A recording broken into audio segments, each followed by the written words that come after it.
Nakakairita na yung pagmumukha mo. Tuwing pupuntaan kita rito, palagi ka na lang walang pera. Nakakabanas ka na. Kailan mo ba ako mababayaran? Kapag patay na ako? Hinihintay mo lang yata akong mawala eh. Grabe naman kayo, Aling Ermita. Hindi po ako ganun. Sadyang wala lang talaga akong maibayad ngayon kasi nagbayad din ako ng utang ko sa trabaho. At talagang inuna mo pa yon. Ako itong laging naniningil sa'yo tapos ako pa yung hindi mo inuna. Nababaliw ka na ba talaga? Sige na, Aling Ermita. Babayaran naman kita eh. Bigyan niyo pa ako ng mga ilang araw. Bibigyan na naman kita ng ilang araw? Ano ka, sinuswerte? Punong-puno na ako sa'yo. Magbayad ka ng utang mo. Kung hindi, palalayasin kita ngayon. Wag naman ho ganyan, Aling Ermita. Babayad naman ako sa inyo eh. Ngayon lang naman ho ako pumalya. Ngayon lang ako nawalan ng pera na pambayad. Kaya sana naman, konting konsiderasyon naman. Ano ngayon lang? 2 buwan na akong pabalik-balik dito para lang sa kaalaman mo. Nirarayo mo na nga ako kakalakad eh. Tapos sasabihin mo, minsan ka lang pumalya. Alam mo ikaw, Makoy ha? Kaya ka iniwan ng kasintahan mo kasi ganyan ka. Wala kang pera lagi. Trabaho ng trabaho, walang pera. Anong klase yan? Tapos ngayon, ibang tao naman ang piniperwisyo mo. Kung ganyan kang tao, malamang sa malamang walang babaeng magtatagal sa'yo. Iiwan ka rin kasi wala kang kwentang pagdating sa pera eh. Aling Ermita, hindi na maganda yung mga sinasabi nyo ha. Oo, meron akong utang sa renta ng bahay na ito. Pero wala naman kayong karapatan para insultuin ang pagkatao ko. Mas lalong wala kayong karapatang magbigay ng salubin sa relasyon ko sa dati kong kinakasama. Yung utang ko, gagawan ko ng paraan ngayon yan para makapagbayad na ako. Para lang manahimik na kayo. Aba, dapat lang na gumawa ka ng paraan. Anong gusto mo? Pagbigyan kita ulit? Kapal ng mukha mo? Ikaw makapal ng mukha, Aling Ermita. Anong sinabi mo? Hindi mo narinig? Ikaw ang makapal ng mukha. Alam mo kung bakit? Itong bahay na ito, bahay ito ng tiyahin ko na malapit sa akin. Iniwan lang sa'yo pero hindi naman ito ibinigay sa'yo eh. Ang kapal ng mukha mong angkinin porque wala na siya. Tapos ngayon, yung pamangkin na naniniraan sa bahay na di mo naman dapat pagbayarin dahil sa tiyahin niya ito eh. Ginaganito mo lang? Para ipalala ko lang sa'yo ah, bahay ito ng tiyahin ko at walang papel na nagpapatunay na sa'yo to. Kaya wag mo kong iniinsulto ah. Punong-puno na rin ako sa ugali mo eh. Kapag hindi ka pa tumigil sa kakaapak mo sa pagkatao ko, baka makalimot tong kamao ko, maranda ka. Aba, pinagbabantaan mo ba ako? Oo, pinagbabantaan kita. Ano, masaya ka na? Isusumbo kita kay Kapitan. May gagawin ka masama sa akin. Buwang ka pala eh. Pinagsasasabi mo. Malis ka na nga. Magbabayad ako ng utang sa'yo ngayong araw. At kapag nakabayad na ako ng utang, sinisiguro kasi yung mababawi ko ang bahay na to ng tiyahin ko. Tandaan mo yan. Malis ka na. Hindi ko na talaga napigilan ng sarili ko noon, Kabanong. Sobra-sobra na kasi ang ginagawa niya sa akin tuwing maniningil siya. Madalas, kahit na nasa labas lang ako, sinisigawan niya ako na parabang walang ibang taong nakakarinig. Marami siyang sinasabi na kung ano-anong nakakainsulto. Nung una, kinakaya ko pang palagpasin dahil ang iniisip ko, kasalanan ko rin naman kung bakit wala akong pambayad. Pero pakiramdam ko rin, hindi na rin tama ang ginagawa niya. Hindi naman kasi ako bata para sigaw-sigawan na lang sa harapan ng maraming tao. Kaya nung gabing yon, tuluyan na akong sumabog. Wala na akong pakialam Kabano kung atakihin siya sa puso o kung magsumbong pa siya sa kapitan namin. Umalis siya na parabang natatakot sa akin. Ako naman ay naupo na lamang sa gilid ng pinto at magkakasunod na buntong hininga ang nagawa. Ulila na akong lubos. Pagsilang ko pa lang ay wala na ang nanay ko, Kabanong. Ang tatay ko naman ay matagal nang wala mula na mag-asawa na siya ng iba. Wala rin naman akong ibang kapatid. Tanging ang tiyahin ko lang ang nag-alaga sa akin hanggang noong nasa high school ako. Pero sadyang malas talaga ako sa buhay. Kung sino kasi ang nag-iisa kong pamilya, nawala rin sa buhay ko. Namatay siya sa ibang bansa dahil sa atake rin sa puso. Kinagabihan, Pambira ka naman. Paano kung wala kang pera ngayon? Di pinalayas ka na niyan.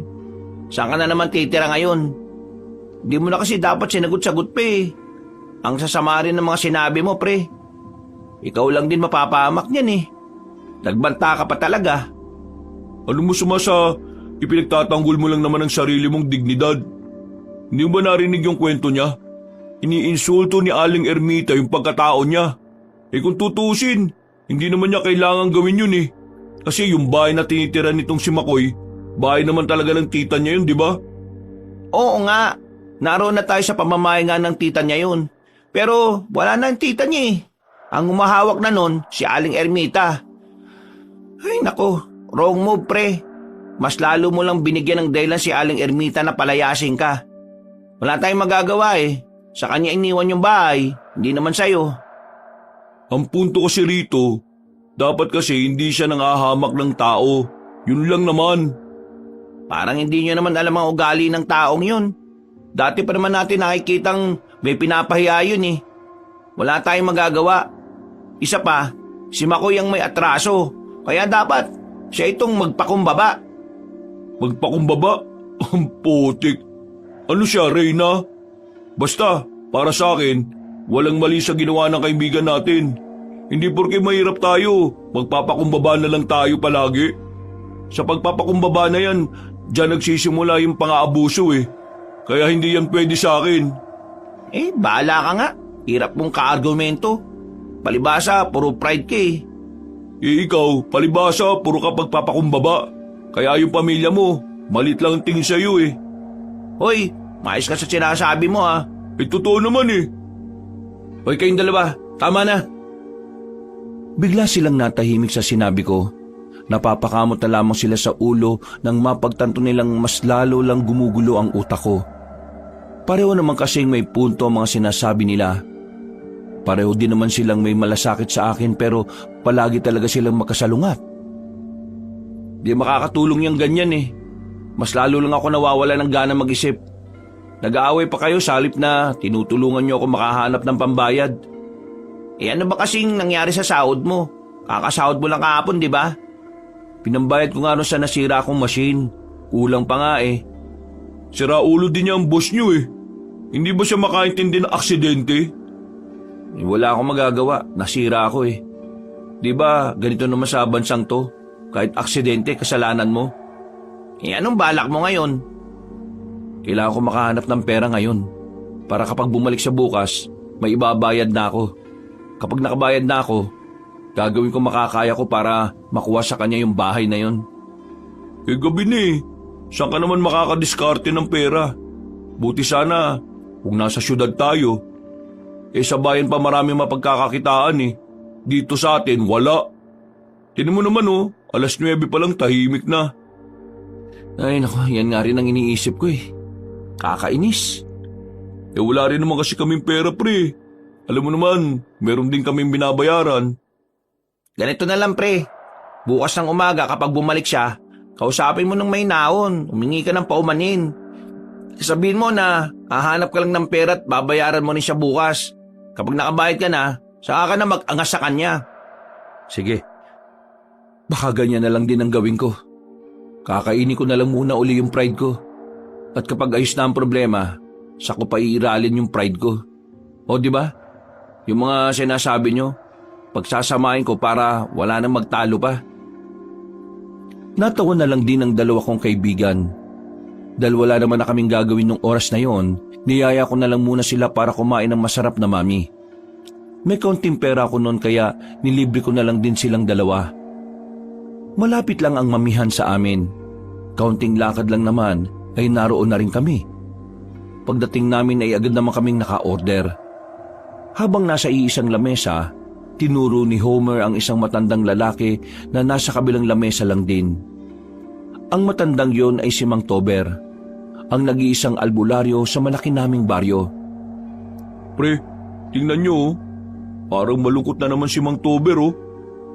Eh hindi ka ba nakikinig ng chismis? Yung anak niya kasing babae, magdadalawang linggo nang hindi bumabalik sa kanya. Yung anak ba niya yung tinuturo nyo nung nakaraan na maganda? Oo, yun nga. Ano ba nangyari? Bakit umalis? Eh ang pagkakaalam ko lang naman, umalis yung anak niya kasi nagalit sa kanya. Gusto raw kasing magpunta ng Maynila nitong babae. Pero hindi pinayagan ng ama. Ayun, baka tumuloy nga sa Maynila. Hindi naman ganyan ang kwentong nakarating sa akin eh. Ang sabi na matatanda sa amin, may nobyo na raw itong babae. Tapos ayaw ng tatay niya kasi nga nag-aaral pa daw. Makakaiba naman palang kwento hawak niyo eh. Anong paniniwalaan ko dyan? Makakaiba kasing haka-haka ng iba eh. Ay nako, ang mabuti pa, kumain na lang tayo. Uy pre, salamat ha. Wala ka nang pera pero nilibre mo pa kami. Pasasalamat ko yan. Kasi sa tuwing problemado ko, nandiyan kayo para kausapin ako. Drama mo naman. Libre mo pa ako ha. Mukha mo. Kumain na lamang kami nung gabing yon. Pagkatapos ay nagkahiwa-hiwalay na rin kami ng landas sa pag-uwi. Iba-iba kasi ang direksyon ng mga bahay namin sa isa't isa. Habang naglalakad ako mag-isa, sa hindi inaasahang pagkakataon ay nakasabay ko ang matandang si Tibor. Nung una ay ngumiti lang ako sa kanya. Hindi rin naman kasi kami magkakilala. Ang alam ko lang, kahit may kaya naman sila sa buhay, nag-aalbularyo pa rin siya. Ilang taong ka na, iho? Bakit yun naman po naitanong? Ala lang. Naalala ko lang naman kasi yung kabataan ko. Nung ganyan ako, ang hirap din ng buhay para sa akin. Nakakalito kung ano yung talagang gusto kong gawin. Oo nga po eh. Ang hirap talaga ng buhay sa ganitong edad. Kung minsan nga, napapaisip na lang ako eh. Totoo ba talagang may gumagabay sa atin? Kasi kung meron, bakit ang daming problema ng tao sa mundo? Totoo naman na may nagbabantay sa atin. Kaya may mga taong problemado, dahil may mga taong hindi problemado. Oh? Ang labo naman yata nun, Mang Tibor. Pagiging balanse, yun ang ginagawa ng nagbabantay sa atin. Binabalanse niya ang mundo. Kapag kasi ang lahat puro maginhawa ang buhay, mas magiging magulo ang mundo. Pero sa pagiging balanse, mas maraming natututunan ng mga tao sa mga buhay nila. At yun ang magiging sandata nila sa hamon ng buhay. Lahat ng mga nangyayari sa buhay mo ay may dahilan. Marahil, hindi pa malalaman ngayon dahil hindi pa ito ang tamang panahon. Pero darating ang panahon na mapagtatanto mo rin kung bakit kailangan mong pagdaanan ang lahat ng ito. Napangiti na lang ako sa sinabi ni Mang Tibor. Nung oras na yon, pakiramdam ko ay kilala ko na siya. Pakiramdam ko ay matagal na kaming nag-uusap na sa sobrang gaan ang pakiramdam ko sa kanya. Parang sa kanya ko nakikita ang imahe ng isang ama. Naisip ko nga noon kung bakit nagawang iwanan siya ng anak niya kung gano'n naman pala siya mag-isip at magpahalaga sa pananaw ng buhay. Naghiwalay na rin kami ng landas nang lumiko siya sa isang kanto. Kumuway pa siya sa akin habang papalayo siya. Kumuway na lang din ako bilang paggalang. Kinabukasan, tinanghali ako ng gising. Napuyat kasi ako kakaisip ng paraan kung paano ako makakahanap ng pambayad kay Aling Ermita. Pagbangon ko, saka ko lang naalala na kailangan ko palang dumiskarte. Dahil anumang oras ay maaaring bumalik ang matandang babae at tuluyan na akong palayasin. Wala akong pasok sa trabaho nung araw na yon, kaya inilaan ko na lang ang paghahanap ng pera. Pero sa kasamaang palad, wala akong nahiraman. Kahit sideline lang ng pagkakakitaan ay wala rin. Kaya nang bumalik ako sa bahay bandang hapon, naroon na si Aling Ermita. Makay! Makay! Buksan mo nga ito! Oh, Aling Ermita, nandito na po pala kayo. Ano kasi? Binibigyan kita ng 2 linggo para bayaran ang utang mo sa bahay. Kapag wala pa talaga, hindi na ako magdadalawang isip na paalis ka rito. Kailangan ko rin ng pera. Oo, at sa tiya mo itong bahay. Pero ako nang nag-aalaga ng bahay na yan at nagpapaganda. Kaya may karapatan akong maningil lalo na kung ginagamit mo naman. Opo, naintindihan ko po. Marami pong salamat sa konsiderasyon. At kung ano man ang mga nasabi ko kagabi, dala lang ho yun ng emosyon. Hindi na nagsalita si Aling Ermita. Nagkibit balikat na lamang ako, kabanong. Hindi ko inaasahan na bigla siyang kakalma. Parang ang bait-bait niya. Nakakapanibago pero nagpapasalamat na lang ako dahil kahit na papaano, mahaba-habang araw pa ang meron ako para makapagbayad. Pumasok na lang ulit ako sa loob. Natulog na lang uli ako hanggang gabi. Bandang 7:00, nagising ako na makaramdam ako ng paninikip ng dibdib. Binabangungot na kasi ako noon. Buti na lang ay nabagsakan ako ng sapatos sa muka. Kung hindi ay baka hindi na nga rin ako nagising. Aswang? Yun ang panaginip mo? Oo, yun ang panaginip ko. Basta sa panaginip ko, hinahabol daw tayo ng mga aswang kasi meron tayong kinuwang bagay sa kanila. Nakakatakot nga yung mukha nila kaya siguro binangungot ako eh. Ano pa nangyari? May isa sa atin na hindi nakatakas. Hindi lang malinaw sa utak ko kung sino eh. Baka sa sobrang problemado mo sa pambayad sa bahay kaya kung ano-ano na lang ang napapanaginipan mo. Binigyan ako ulit ni Aling Ermita ng 2 linggo. Oh, yun naman pala eh. Gulat nga ako eh. Biglang bumait eh. Baka naman kasi natakot sa ginawa mo. O baka naisip niya rin na sobra na rin yung ginagawa niya. Si Aling Ermita, makakaisip ng ganyan? Naku, malabo. Ang malaga naman eh, may 2 linggo pa ako. Wala kang pasok bukas, di ba? Oo. Wala naman akong pasok. Bakit? Sama ka sa amin. May e-extrahan kami. Ayos ba dyan? Anong gagawin?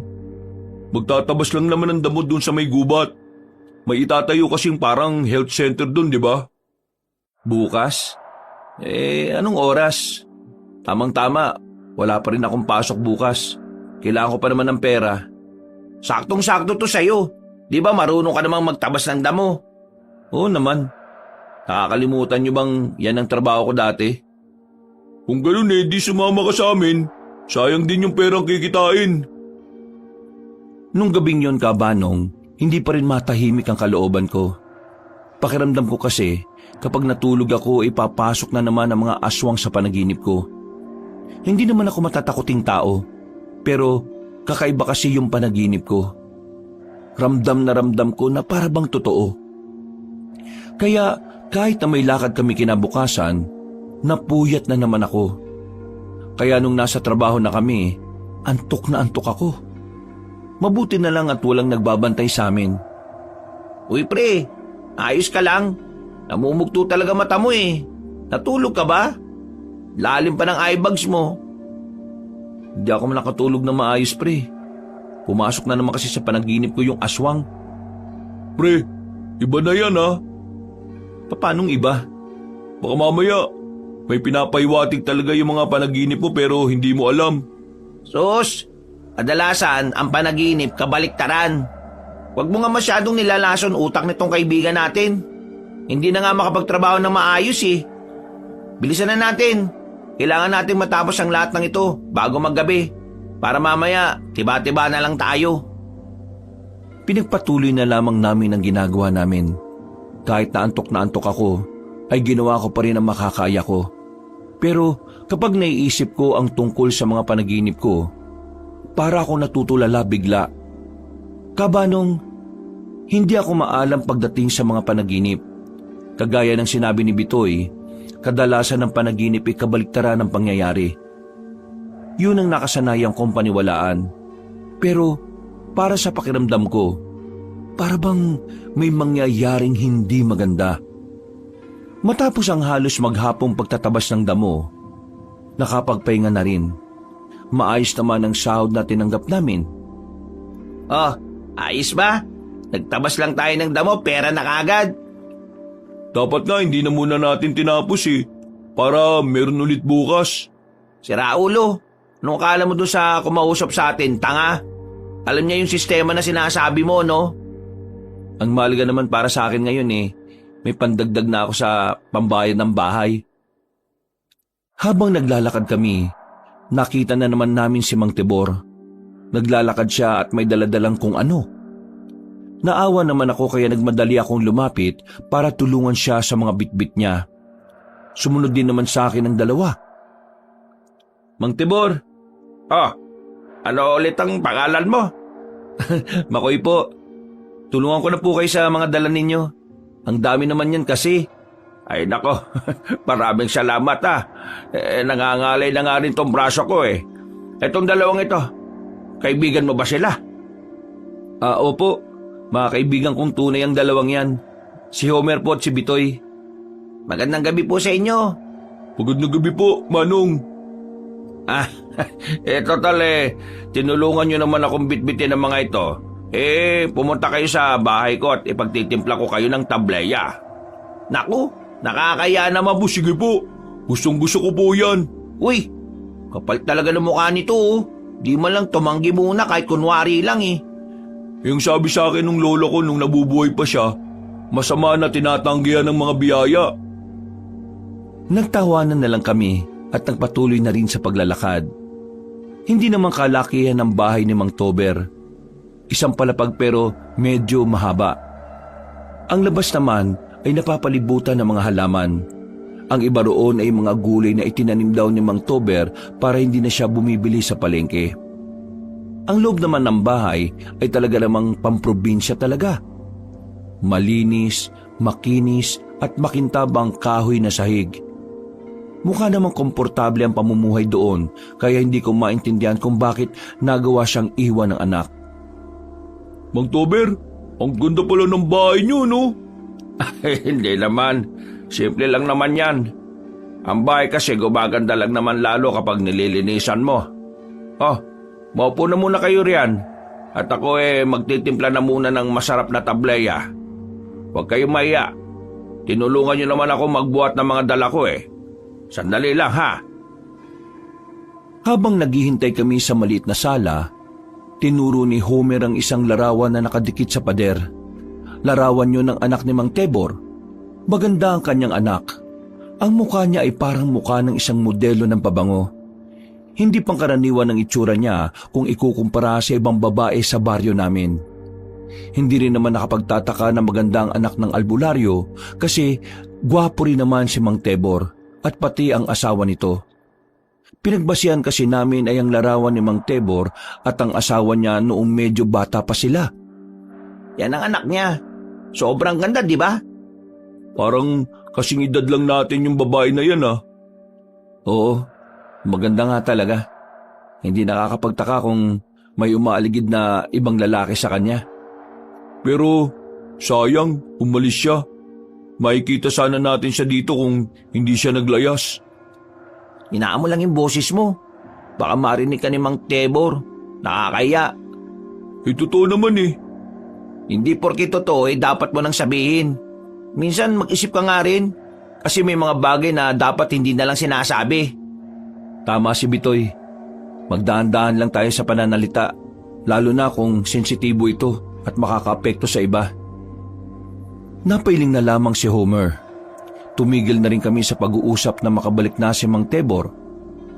Unang tikim pa lang namin sa tableya niya, masasabi naming yun na ang pinakamasarap na tableya na nasubukan namin. Mang Tebor, ang sarap nito Nagtitinda ba kayo ng ganito? Hindi Tinuro lang sa akin yan ng anak ko kung paano yung ganyang timpla. Mas maganda nga sana kung nandito siya Siya sana magtitimpla niyan para sa atin. Mang Tebor, matanong ko lang, di po ba may kaya naman kayo sa buhay? Meron kang babuyan sa dulo, may bigasan din naman kayo, at meron din kayong sakahan. Bakit nag-aalbularyo pa rin kayo?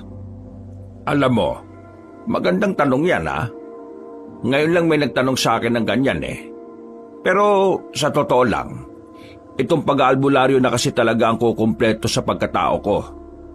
Noon pa man kasi, gustong-gusto ko na ito Kaya naman, hindi ko na to kayang iwan kahit na may pinagkakakitaan naman ako. Isa pa, kailangan kong ipagpatuloy ang nasimulan ng mga ninuno ko. Para kapag dumating ang panahon na may masasamang elemento na manggugulo sa sangkatauhan, narito ako para ipagtanggol ang mga tao. Mang Tebor, may tatanong din ako sa inyo. Baka lang naman din kasi makatulong kay Makoy. Yung mga panaginip ba na may pahiwatig? Ano bang klaseng panaginip? Kasi may mga panaginip na wala namang ibig sabihin. 2 beses ko na po kasi itong napapanaginipan Tungkol sa mga aswang. Nung una, hinahabol kami. Pangalawa, pinuntahan daw ako sa bahay. Aswang? Bakit Mang Tebor? May masama bang ibig sabihin yun? Kadalasan kasi na kapag aswang ang pumapasok sa panaginip mo, maaring may masama itong paiwatig. Maaring may masamang mangyayari o maaari din namang literal na may koneksyon ng mga aswang sa tunay na mangyayari. Nagkatinginan kami magkakaibigan sa narinig naming yon. Ako naman ay palihim na nakakaramdam ng kaba. Kaba nung hindi naman sa hindi ako naniniwala sa mga aswang. Ako kasi yung tipo ng tao na bago ko paniwalaan, kailangan ko muna ng malinaw na paliwanag. Nung oras na yon, kahit na hindi pa pinapaliwanag ni Mang Tebor ng husto ang tungkol sa mga aswang, hindi ko alam kung bakit bigla na lamang akong kinilabutan. Ang tanong, totoo ba ang mga aswang? Kung ako ang tatanungin ninyo, bilang albularyo na maraming alam sa kababalaghan, oo, totoo ang aswang. Nakakita na po ba kayo ng aswang? Maniniwala ba kayo kapag sinabi kong oo? At noong nakaraan lang? Saan naman po ninyo nakita? Hindi ito ang tamang pagkakataon para pag-usapan ang bagay na yan. At alam ko rin naman na hindi nyo rin paniniwalaan. Ang mabuti pa, namnamin nyo na muna yung tableya at meron pa sa kusina. Di ibahin na lang natin ang usapan. Tanong ka na lang, Mang Tebor. Kung ano-ano na lang ang napag-usapan namin nung sandaling yon. Kahit na papaano ay masarap din palang kausap si Mang Tebor. Marami siyang mga naikwento sa kabataan niya. Habang kami naman ay manghang-mangha sa mga sinasabi niya. Tila naging malalim agad ang pakikisama namin sa kanya. Mabait naman kasi talaga si Mang Tebor. Nalaman nga namin na kapag merong nagpapagamot sa kanya ay hindi na pala niya sinisingil. Dahil dito, napagtanto ko na parabang libangan na lang din ni Mang Tebor ang pag-aalbularyo. O paano? Mag-ingat kayo sa pag-uwi ha. Napakalapit lang naman po, Mang Tebor. Maraming salamat sa napakasarap na tableya, Mang Tebor. Maraming salamat din naman sa pagdala ng mga bitbit ko kanina. Mang Tebor, ang sarap ng tableya nyo. Sa susunod ulit ha. Nagsimula na kami maglakad. Hindi pa rin mawala-wala sa isipan ko ang tungkol sa mga aswang. Kahit na pilit kong inaalis sa utak ko ang bagay na yon, paulit-ulit naman itong bumabalik. Hanggang sa napansin ko na lang na naging interesado na pala ko roon. Dahil na makauwi na ako, hinahanap ko ang mga librong katatakutan na nabili ko noon sa bayan. Meron ako nabasa tungkol sa aswang. Kwento ng isang aswang na nambibiktima ng mga buntis at mga batang may sakit. Yun lang naman ang nakalap ko na impormasyon tungkol sa nilalang na yon.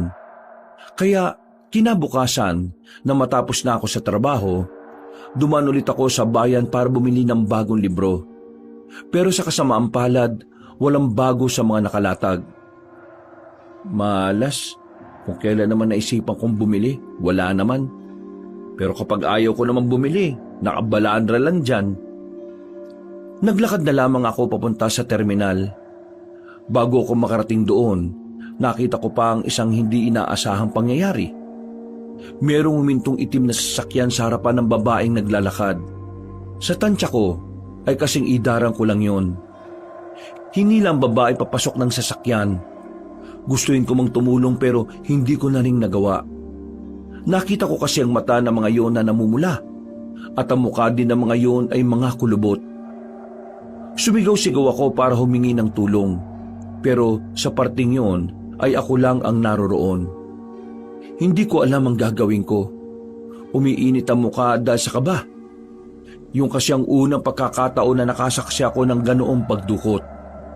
Binilisan ko na lang ang paglalakad ko hanggang sa makarating na rin ako sa terminal. Sumakay agad ako at agad din naman akong nakauwi. Walang humpay ang pag-inom ko ng tubig nang nasa bahay na ako. Hindi ko na nga rin napigilan ng sarili ko na makwento sa dalawa kong kaibigan.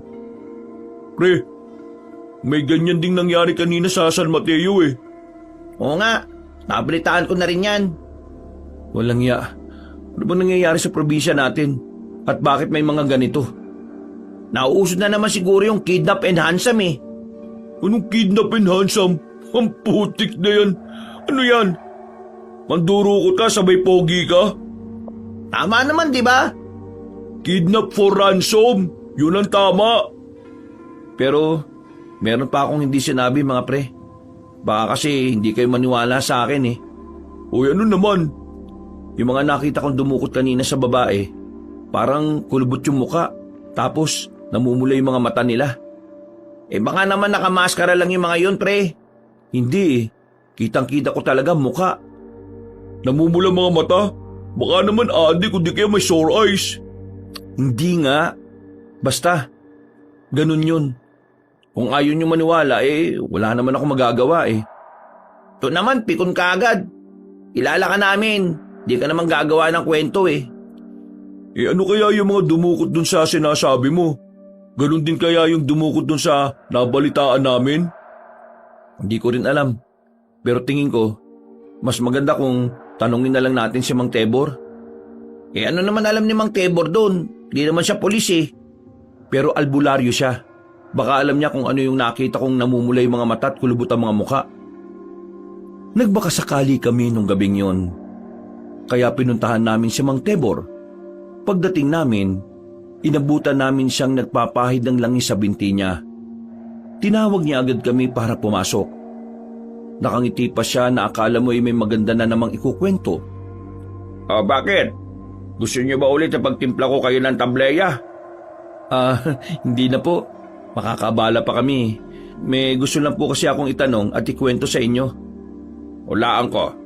Nabasted ang isa sa inyo, ano? Ikaw ba, Bitoy? Ako? Mababasted? Malabo yan, oh. Pero hindi o tungkol doon ang sasabihin ni Makoy. Tungkol ba saan yan? Kanina po kasi, nung umuwi ako, habang naglalakad ako papunta sa terminal sa bayan, may humintong sasakyan na itim, tapos hinablot yung babae. Nakita ko po yung mga dumukot sa kanya eh. Namumula yung mga mata, tapos parang kulubot po yung mukha. Sa sinabi kong yon, ay natigilan ng pagpahid ni Mang Tebor ng langis sa binti niya. Nawala rin ang ngiti niya, na parabang ang sinabi ko ay madaling nakasira ng kanyang gabi.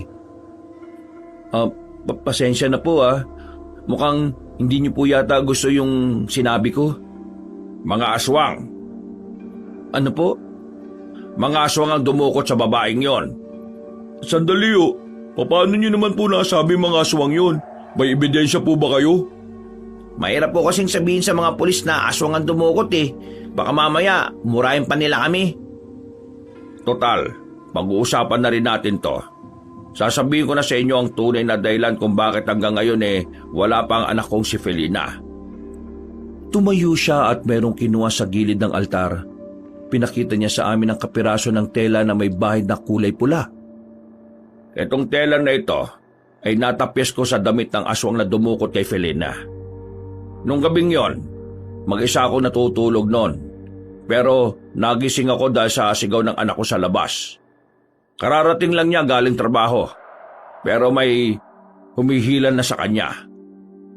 Paglabas ko, may dalawang aswang, isang lalaki, isang babae. Ginawa ko kagad yung itak na nakasabit na yan sa pinto. Tinaga ko yung lalaking aswang. Tinamaan ko. Nahila ko pa yung anak ko.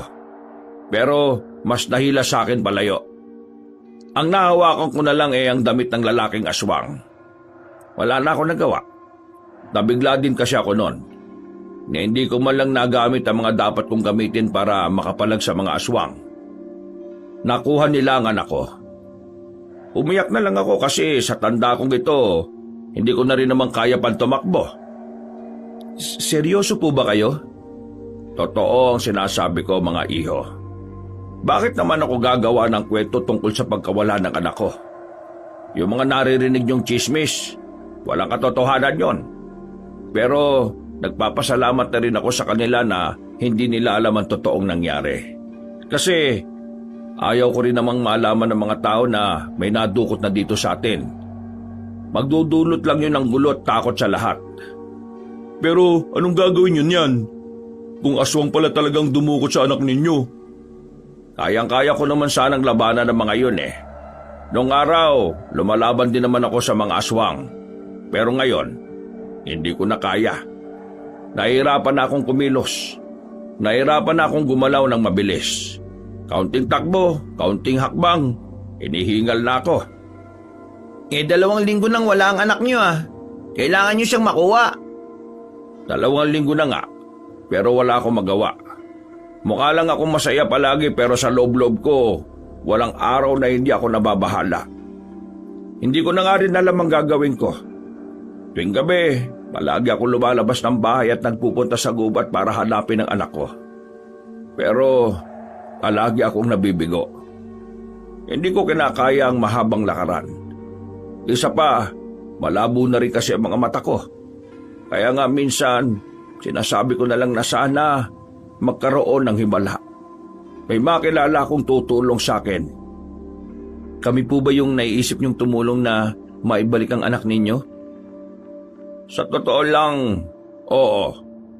Kayo na lang sana. Wala naman kasi akong ganong kakilala na pwede kong malapitan. Kung mamarapatin niyo, tulungan niyo sana ako mabawi ang anak ko. Handa ako magbayad kahit gaano pa kamahal. Noong mga oras na yun ay hindi ko rin alam ang isasagot ko, Kabanong. Kahit nasabihin pang milyon ang ibabayad sa amin, hindi rin biro nahaharap kami sa mga aswang para lang makuha ang anak ni Mang Tebor. Mga wala naman kaming karanasan sa pagpatay ng mga aswang. Isa lang naman kami mga simpleng mamamayan na may pangarap na makasalba araw-araw. Mang Tebor, wala naman kaming karanasan sa ganyan Hindi naman sa pero baka mamatay lang din kami. Tama po si Makoy, Mang Tebor. Alanganin po ang gusto ninyo Pero, pwede naman tayong gumamit ng mga armas o sandata, di ba? Sagot ko ang lahat ng mga gagamitin ninyo. Ibibigay ko sa inyo ang lahat ng kailangan ninyo. Tuturuan ko kayo kung paano humawak ng sandata. Kung ano ang mga kainaan nila, sasabihin ko sa inyo. Tuturuan ko kayo makipaglaban.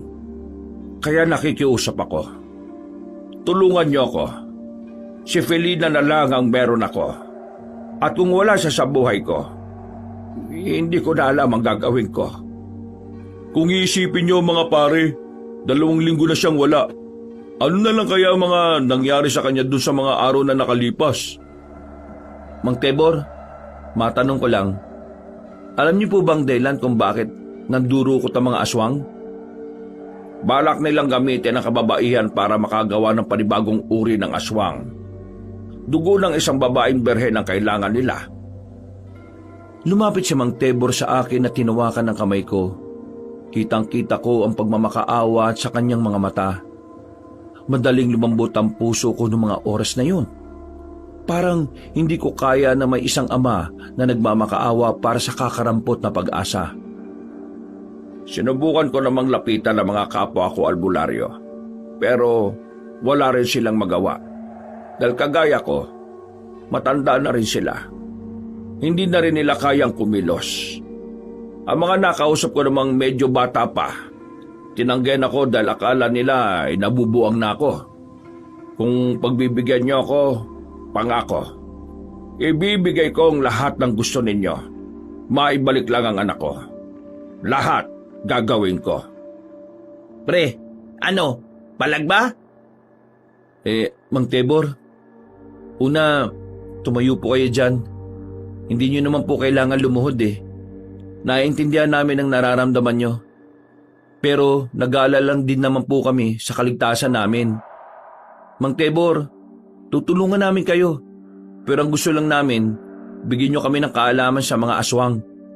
Lahat ng dapat naming malaman, sabihin nyo sa amin. Nang sa ganun hindi kami mangmang sa mga kaya nilang gawin. Nako, oo. Akong bahala sa mga dapat nyong malaman. Maraming salamat talaga. Hulog kayo ng langit sa akin. Yun! Kailan tayo magsisimula? Bukas din. Susubukan ko makapaglip sa trabaho ko, Mang Tebor. Kayo na ang bahala sa mga gastusin namin, Mawawalan ako pansamantala ng trabaho, Huwag kayo mag-alala. Sapat ang pera na ibibigay ko sa inyo. Dadagdagan ko pa kung sakaling kulang. Hindi naman namin iniisip ang pera eh. Ang iniisip namin ngayon ay kung anong magagawa namin. Alam kong kakayanin nyo mga aswang. Hindi sila sobrang mababangis. Takot sila kapag alam nilang lalabanan sila ng tao. Nung gabing yun, naniniwala kami sa sinabi ni Mang Tebor. Kaya kahit na papaano ay lumakas naman ang loob naming magkakaibigan. Kinabukasan, nakapag-leave na ako sa trabaho ko sa factory. Handang-handa na ako noon sumabak sa pagpapractice na sinasabi ni Mang Tebor. Palabas na ako ng bahay noon nang makita ko si Aling Ermita sa tapat ng bahay. Para siyang may hinihintay. Nakahinga ako ng maluwag nang di naman pala ako ang pakay niya. Maglalakad na sana ako paalis nang makita ko na may luhang nanggagaling sa mga mata niya. Kahit na banas ako sa kanya sa mga sinasabi niya sa akin, hindi ko pa rin natiis na hindi siya kausapin. Iba rin kasi ang pakiramdam kapag nakakakita ako ng matandang umiiyak o malungkot. Aling Ermita, anong problema? Bakit kayo naiyak? Hinahanap ko kasi ang apo ko. Si Angelica? Nasaan po? Hindi na nakauwi kagabi. Pinuntahan ko naman kanina yung kasama niya. Ang sabi sa akin dinukot daw ng mga nakasasakyan. Nang marinig ko ang sinabi ni Aling Ermita, agad na dumaloy ang kaba sa buong sistema ko. Dahil sa ideyang dumarami na nga ang mga nabibiktima ng mga aswang na nandurukot. Mas lalo ko tuloy naisip noon na tumuloy sa magiging lakad namin ng mga kaibigan ko. Nakaramdam ako ng awa para kay Aling Ermita. Sa puntong yun kasi, alam kong pagiging lola ang umiiral sa kanya. Huwag ko kayo mag-alala, Aling Ermita. May babalik din ang apo ninyo. Agad na rin akong naglakad paalis. Pinuntahan ko na ang dalawa sa bahay ni Mang Tebor. Nagsisimula na sila nang dumating ako. Maraming itinuro sa amin si Mang Tebor tungkol sa mga aswang. Lahat ng kailangan naming malaman ay sinabi niya. Tinuruan din niya kami kung papaano tumaga ng maayos at kung papaano iiwasan ng mga maaaring atake ng mga aswang. Sa loob lang ng maghapon namin ginawa ang mga pagsasanay. Pagsapit ng gabi, sinabi na rin sa amin ni Mang Tebor kung saan namin maaaring matagpuan ang kanyang anak. Sa lugar ng mga aswang. Lugar ng mga aswang? Alam ko ang lugar na yon pero wala akong sapat na kakayahan para makalapit doon. Meron akong ibibigay na mapa. Ang mapa na ito ay matagal nang nasa akin. Ginawa pa ito ng kakilala ko na siyang unang nakapunta roon. Anong tawag sa lugar nila? Tinatawag naming hukluban ang baryong yon. Malalaman mong aswang ang mga naroon kapag nakita nyo sila na may mga saklob sa ulo. Mahaba ang mga damit. Parang kagaya ng mga sapare. Ganon ang kasuotan nila ron. Makaluma. Kailangan ba talagang gabi kami pumunta ron? Kung umaga ay madali nila kayong makikita. Pero kung gabi, magagamit nyo ang mga puno at ang dilim bilang pagtataguan. Kahit na kinakabahan, tumuloy pa rin kaming magkakaibigan. Ang akala namin, madali lang ang gagawin namin kahit natatapa kami sa balwarte ng mga aswang. Ang nasa isip kasi namin, madali lang naman sindakin ng mga aswang basta hindi ka magpapakita ng takot sa kanila. Kaya habang naglalakbay kami, nagagawa pa naming magkwentuhan. Ayos din no? Hindi ko talaga inaasahan na magkakaroon tayo ng ganitong sideline Correction lang kakaibang sideline. Kung hindi rin lang naman kasi ako naaawa kay Mang Tebor, hindi rin naman ako papayag Natatakot ka ba? Sino hindi matatakot mga aswang yun? Mga tao lang naman tayo. Pero isipin mo na lang, pera din to. Kapag naligtas natin yung babaeng yun, paldo-paldo tayo. Baka hindi ka na pumasok sa trabaho. Kala mo, ganun lang si Mang Tebor? Galante yun. Hindi naman pera ang iniisip ko Ang iniisip ko magagampanan ba natin ang maayos tong pinapagawa ni Mang Tebor? Tandaan lang naman natin lahat ng sinabi niya Magiging maayos naman ang lahat. At saka ang sabi naman niya, huwag tayong papasindak sa mga aswang para hindi sila maglakas loob. Sisindakin natin sila. Takot naman sila sa mga taong palaban, di ba? Sa mga sumunod na sandali ay nanahimik na rin kami. Nasa kalagitnaan na rin kasi kami ng kagubatan. Paulit-ulit naming tinututukan ng ilaw ang mapa na hawak-hawak namin. Nakalagpas na kami sa unang ilog na nakalagay doon. Ang hinahanap na lang namin ay ang mataas na puno ng akasya. Maya-maya pa, nakaramdam na rin kami ng pagod. Naupo kami sa harapan ng nagtataasang puno ng nyog. Naglabas na muna kami ng makakain namin. Sinamantala na rin namin ang pagkakataon na yon na kahit papaano maging relax kami sa nilalakbay namin. Omer, ano naman ang gagawin mo sa pera kapag natapos na natin tong ginagawa natin? Kung makapagtanong, akala mo talaga milyon ang ibabayad eh. Malay mo naman, di ba? Sige, sasagutin ko. Ang gagawin ko lang naman sa pera ay ibibigay ko sa nanay ko. Kukuha lang naman ako ng konti. Eh ikaw pre, bibigay mo rin ba sa... Ay, sorry. Para ka naman buwang eh. Alam mo namang ano eh. Ang gagawin ko sa pera, itatabi ko. Baka sakaling mabawi ko na yung bahay ng tiyahin ko. Bibilin mo yung bahay? Parang gano'n na nga. Iligtas mo na lang yung apo ni Aling Ermita tapos kapalit yung bahay. Oo nga no, magandang ideya yan. O di ba? Ako lang ang nakapag-isip niyan ha. Naisip ko rin yan, pero hindi ko lang sinabi. Puro kayo mga kalokohan. Tara na nga, 5 pananda pa ang hahanapin natin. Nasa pangalawa pa lang tayo. Sa pagpapatuloy namin kabanong, ay naging mas mabilis ang paglalakbay namin. Kung ikukumpara sa mga naunang minuto, panatag na kasi ang dinaraanan namin. Hindi gaya ng nauna na paakyat pababa ang daan. Kaya naman, makalipas lang ang kalahating oras, 1 pananda na lang sa mapa ang kailangan naming puntahan. At sa pagsusumikap nga namin, meron kaming nakitang malaking bahay sa di kalayuan. Hindi lang yung basta bahay. Mukha itong palasyo kung titingnan mo siya mula sa malayo. Eto na yun. Handaan nyo ng itak nyo mga pre. Teka, akala ko ba baryo ng mga aswang? Eh mukhang palasyo ng mga aswang yan eh. Pambira. Ngayon lang ako nakakita ng ganyang bahay ah. Paano naman tayo makakapasok sa palasyo na yan? Malamang sa malamang, maraming nakabantay dyan. Bakit hindi sinabi ni Mang Tebor na palasyo pala itong pupuntahan natin? Kainis naman no. Pero nandito na tayo eh. Tumuloy na tayo. Bumuntong hininga na lamang ako. Wala ni isa sa amin ang nakaisip na yun ang daratnan namin.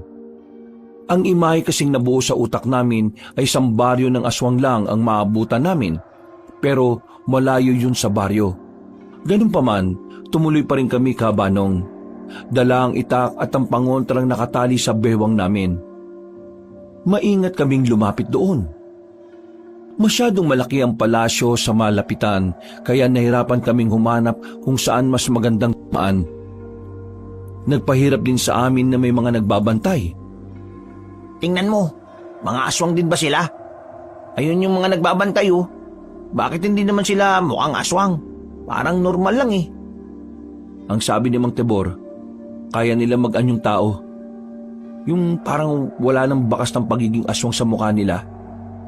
Kaya nga dapat mag-iingat tayo. Kapag may nakasalubong tayo na mukhang tao, isipin agad natin na aswang yun ha. Nang makalapit pa kami ng bahagya, natanaw na namin ang isang malaking pintuan. Merong 2 nagbabantay roon. Hindi naman katangkaran at hindi rin naman malaki ang katawan. Kaya nung una, naisip namin na kakayanin namin sila sa balyahan. Ako ang nagpresenta na lumapit sa 2 bantay. Palhim ko sanang gagawin yon. Ang kaso nga lang, parang naramdaman agad nila kami. Tumingin kasi ang 2 nagbabantay sa kinaroroonan naming 3. Kanya-kanya kaming takip ng bibig lalo na nang mapansing naglalakad na mga yon palapit sa amin. Hilahin natin dito, tapos saka natin birahin. Nang 1 dipan na lang ang pagitan, mabilis kaming lumabas 3. Sa halip na mahila namin sila, tinaga na lang namin ang itak. Nang matamaan namin yon ay agad naman silang nakapagbago ng anyo. Tinadyakan ni Bitoy ang isang aswang habang iniinda pa nito ang taga sa liig. Ang isang aswang naman ay muling tinaga ni Homer. Bulagta agad ang dalawa. Nanlalaki ang mga mata namin. Maging kami rin kasi ay hindi inakala na magagawa namin ang bagay na yon. Kahit na sabing aswang lang ang dinali namin, hindi pa rin namin maiwasang kilabutan sa ideya ng pagpatay. Ilagay natin sa dilim yung bangkay nila. Tapos kayong dalawa, magbabantay kayo dito ha. Ako nang papasok sa loob para alamin kung nasaan ang mga bihag nila. Buwang ka ba? Anong kami na magbabantay? Paano kung may makakita sa amin? Madali nilang malalaman na hindi kami aswang kasi maamoy nila kami. Ama si Homer, Makoy.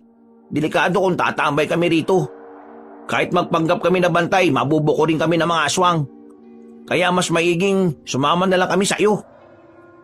Pumayag ako noon dahil naisip kong alanganin din ang gusto kong mangyari. Ang kaso nga lang, mas magiging delikado ang buhay namin sa loob ng palasyo dahil mas madali kaming makikita kung marami kami. Pero naisip na lang namin na sumugal. Pagpasok namin sa loob, hindi gaanong kaliwanag. Mga sululang naman kasi at malalaking gasera na nakadikit sa pader ang ilaw. Sinamantala namin yon para unti-unting makapaglibot sa loob. Aminado ko sa mga sandaling yon ay namamangha ako sa mga nakikita ko. Yung kasi ang unang pagkakataon na makapasok ako sa palasyo. Ang kaso nga lang, palasyo ng mga kakaibang nilalang. Napatago kami sa gilid nang makita ang mga aswang na paparating. Kabanong sobrang lakas ng tibok ng puso ko sa oras na yon, pero pinilit ko na lang lakasan ang loob ko.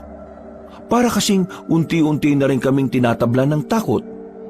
Sa ideya pa lang kasi na lahat ng nasa palasyo ay mga aswang, nagtitindigan na ang mga balahibo namin. Kung dito tayo dumaan, mukhang walang gaanong nadaan dito oh. Oo nga, dito tayo pare. Oh, magdaan-daan kayo sa paglalakad niyo ha. Baka may masagi kayo at makalikha pa tayo ng ingay. Tinanggal na namin ang mga tsinelas namin para hindi marinig ang mga yapak namin. Mga ilang sandali lang, meron na kaming nakitang isang eskinita na kung saan ay mas madilim ng kaunti kumpara sa mga unang nadaanan namin. Malapit kami roon, pero tumigil din kami kaagad nang makita naming may mga nagbabantay sa selda. Dahil sa nakita namin, lumakas ang kutob namin na doon nakakulong ang mga bihag na babae. Gumilid na muna kami nang marinig na may mga paparating. Pinangungunahan yun ng isang matandang lalaki na nakasuot pa ng kapa. Sa pagkakarinig namin ay Aburaha ang pangalan niya. Kakaunti pa mga bihag na yan. May 1 linggo pa tayo para mag-ipon ng babae. Pero kapag mas dumami ang mga bihag bago ang 1 linggo, maaari na rin nating simulan ang paggawa ng bagong uri ng aswang. Kabanong, hindi ko alam kung bakit sobrang kilabot ang naramdaman ko habang pinakikinggan ang sinasabi ng pinunong aswang. Buti na lang ay hindi nila nalaman na naroon kami hanggang sa makaalis na sila. Nanatili kami sa kinalalagyan namin. Naghintay kami ng halos 1 oras kung kailan aalis ang mga bantay. Pero sa halip na umalis, mas lalo lang dumami ang nakabantay doon. Wala na kaming ibang magagawa nun. Kaya naisip ko na lang munang umatras. Isang malaking pagpapatiwakal kasi ang gagawin namin kung harapin namin ang mga nilalang na yon. Lalo na't nasa loob kami ng lungga nila. Kaya naman umalis na lang muna kami. Balak namin sa labas na lang muna umisip ng maayos na plano. Total, nalaman na rin namin kung saan nakakulong ang mga babae. Kaunting hakbang na lang ay makakalabas na kami nang bigla namang bumahing si Homer. 3 beses pa at sobrang lakas. Kaya naman sa halip na walang makakita sa amin, natanaw kami ng ibang aswang. Ang tanging nagawa namin nung mga oras na yon ay kumaripas na lamang ng takbo. Wala na kaming pakialam kung ano ang sumasabit sa mga katawan namin. Hindi na rin namin nararamdaman ang sakit ng talampakan dahil sa sobrang kaba at takot. Tila nawala rin ng silbi ang hawak naming itak. Dahil ang mas prioridad namin nung oras na yon ay kung papaano namin matatakasan ang mga aswang. Visit na to, bumahing ka ba talaga? Eh anong gusto mong gawin ko? Bumahing ng pahigop? Bilisan niyo ang takbo niyo. Parang nakasunod na sila sa atin eh. Anong parang? Tingnan niyo oh, nakasunod na nga talaga sila. Mas lalo pa namin binilisan ang takbo namin. Hindi na namin alam kung tama pa ba ang daan na aming tinatahak. Hinayaan na lang namin kung saan kami dadalhin ng aming mga paa. Hindi nagtagal, nakarating na kami sa tuyong ilog. Pag-apak ko sa malaking bato, bigla akong nadulas. Uy, ngayon ka pa talaga nadulas kung kailan walang tubig tong ilog. Diyos ko ka naman oh. Bangon! Bangon bilis! Ay, sakit ng puwet ko. Tulungan niyo kaya ako. Bumalik si Homer at Bitoy. Inalalayan nila akong makatayo. Nang makatakbo na kami ulit, ay nakita naming nakatawid na rin ng ilog ang mga aswang. Iika-ika akong tumatakbo doon dahil bukod sa puwet, tumama din ang tuhod ko sa bato. Nang marating naman namin ang nagtataasang puno ng nyog, dito na kami napalibutan ng 5 aswang. Kahit nakakarampot na liwanag lang mula sa buwan na meron ng lugar, naaaninag namin ang mga pangit nilang muka. Tumutulo ang mga laway. Hindi tayo babae. Kaya papatayin nila tayo kagad. Manda kayo. Ihandaan yung sarili nyo. Hindi ko na naituloy ang sasabihin ko nang biglang umatake na ang mga aswang sa amin. Dali-dali kaming nagdikit-dikit. Sa sobrang taranta, hindi namin magawa ang mga tinuro sa amin ni Mang Tebor. Basta na lang namin silang pinagtatataga kahit hindi naman namin tinatamaan. Kalma mga pre. Kailangan natin mapatay mga to bago pa tayo nila mapatay. Kalma ang putik. Sino kakalma ngayong karap na yung mga yan? Takot ka bali. Ikaw yung unang pumayag sa trabahong to eh. Muli na namang lumusob ang mga aswang. Pero sa pagkakataong ito, nagawa na namin silang mataga. Kahit pabara-bara, nasugatan naman namin ang mga yon. Nang mapansin namin na parang natigilan ang mga yon, kami naman ang gumawa ng paraan para sindakin sila. Ako ang unang lumusob sa mga aswang. Nang mapansin ng mga nilalang na parang sobrang tapang ko, hindi na rin sila nakaiwas. Gumana ang paninindak ko sa kanila. Ginaya naman ako nila Bitoy at Homer. Kaya yung 2 aswang na natira ay walang nagawa kundi ang umatras na lang. Hindi pa rin natapos ang lahat, kabanong. Kahit na nanalo kami sa labanan na yon, isang batalyon ng aswang naman ang sumunod sa amin. Buong akala namin na yun na talaga ang katapusan namin. Dahil kung sakaling inabutan kami ng maraming aswang, baka naging kwento na lang kami. Buti na lang, nakapagtago kami ng maigi. Lumubog kami sa sapa at hinintay silang makalagpas. Sobrang kabado kami noong mga oras na yun. Kasi akala namin, doon na talaga matatapos ang buhay namin. Kabanong, nagawa naming maiwanan ng mga aswang at tuluyang makaalis sa kagubatan. Pero bigo naman naming makuha ang taong dapat ay kasama namin sa pag-uwi. Masyado kasing peligroso at parang hindi rin namin kakayanin. Kulang ang mga itinuro sa amin ni Mang Tebor kung dudumugin kami ng isang batalyong aswang. Basang-basa ang suot namin na makabalik na kami sa amin. Pagpasok pa lang namin sa bakuran ni Mang Tebor, sumisigaw na agad si Bitoy. Mang Tibor! Mang Tibor! Kausapin mo kami na maayos! Mang Tibor! Ramdam na ramdam ko ang inis ni Bitoy noong mga oras na yon. Kahit ako rin kasi ay nainis sa nangyari. Unang-una, hindi namin inaasahan na palasyo ng mga aswang ang pupuntahan namin. Pangalawa, hindi totoong hindi sila mababangis at hindi na sila nasisindak kapag marami sila. Pangalawa, wala kaming sapat na sandata para labanan ng mga aswang ng malayuan. Puro itak lang. Itak na hindi rin naman papalag sakaling mapalibutan na kami ng isang damukal na aswang. Pagbukas ng pintuan, Bakit naman nagsisigaw kayo? Anong oras na Antakabalik na pala kayo. Nasaan ang anak ko? Sinabi mo sa amin, hindi mababangis ang mga aswang. Pero kanina, munti ka na kaming mamatay. Akala namin simpleng lugar lang ng mga aswang ang daratnan namin eh. Hindi yung baryo eh. Palasyo yun. Nahirapan kaming pasukin at nahirapan din kaming lumabas. Palasyo ng mga aswang? Oo, Mang Tibor. Walang baryo, palasyo meron. At hindi sila kakaunti Ang dami nila. Anong laban namin sa kanila kung 3 lang kami? At hindi naman kami biyasa sa ganitong pinagagawa nyo Tinanggap namin ito kasi akala namin mga sisiw lang silang kalabanin. Pero kanina, para kaming nakikipaglaban sa mga gutom na leon Mang Tibor naman, bakit ba hindi niyo pa sinabi sa amin kung ano yung totoo? Papalag naman kami, basta mapaghandaan lang namin. Delikado na nga yung pinasok namin, mas lalo pang naging delikado kasi kulang ang impormasyon na meron kami. Kung ano ang mga sinabi ko sa inyo, yun lang din ang nalalaman ko. Kaya, Oo nga, naroon na tayo, na yun lang ang nalalaman nyo. Ang kaso, ang problema natin dito, yung nalalaman nyo parang masyado ng luma.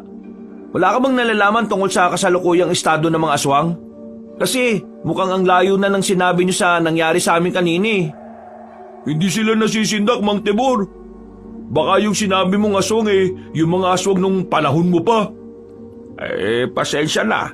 Hindi ko inakala na malaki na pala yung pinagbago nila.